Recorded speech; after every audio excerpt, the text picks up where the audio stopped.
I have seen ghost projects and ghost payees as I carry out this particular mandate. So what have we done about it? Because as an office, with the few staff that I have, we have to do something at least to mitigate, although we can't say that it is 100% successful. So we have drawn up templates that follow the law to guide those who are requisitioning the funds to ask for the funds in a certain format.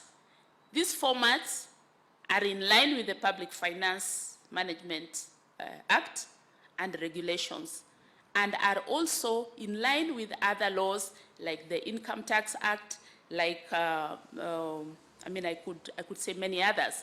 But we have picked all the respective laws and put them in form of a template. And we tell our clients, please put your requisition in this form. Do you think they do that?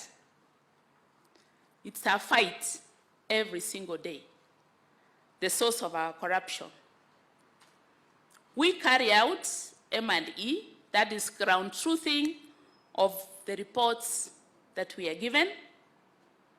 And a lot of times we have found just what the head of public service said: ghost projects, sites where gum trees have long grown, but where they are still requisitioning funds, fresh requisitions, and there's no project.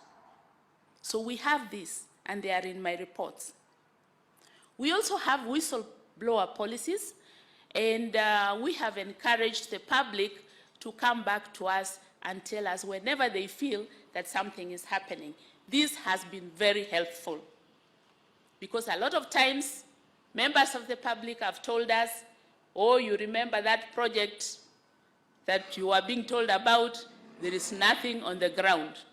Sometimes we go there, we find the contractor running to the site with building materials. We have seen a lot of foreign travel, which is wasteful. MCAs who go in large groups to foreign countries, there is totally no accountability. They do not produce any reports on what they have learned from where they went, and such like things. We have seen distortion of car reimbursement. You find somebody bringing a 13-year-old car and saying they paid 4 million shillings. So generally, looking at the way the requisitions are made, you can see a deliberate effort to defraud public funds. So what are we doing about it? My office intends to automate the exchequer process so that we reduce the human interactions.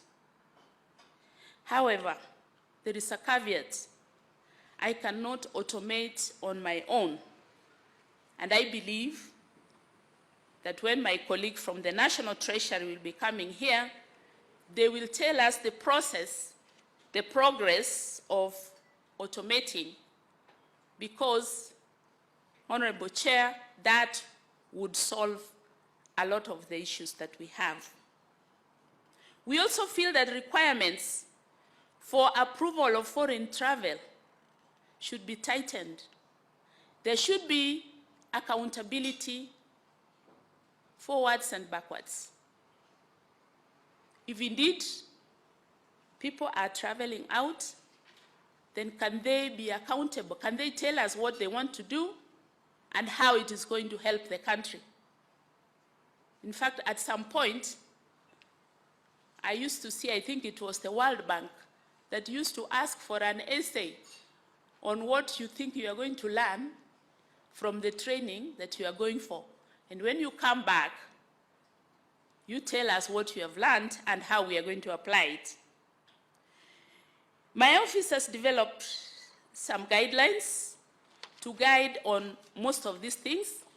But again, we need a strategy for enforcement, because a lot of times when I try to raise questions on requisitions, the governors are on my case.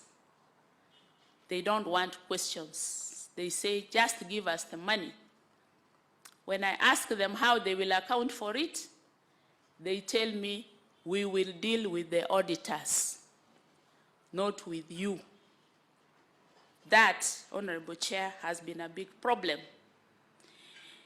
The supporting documentation to access many of these claims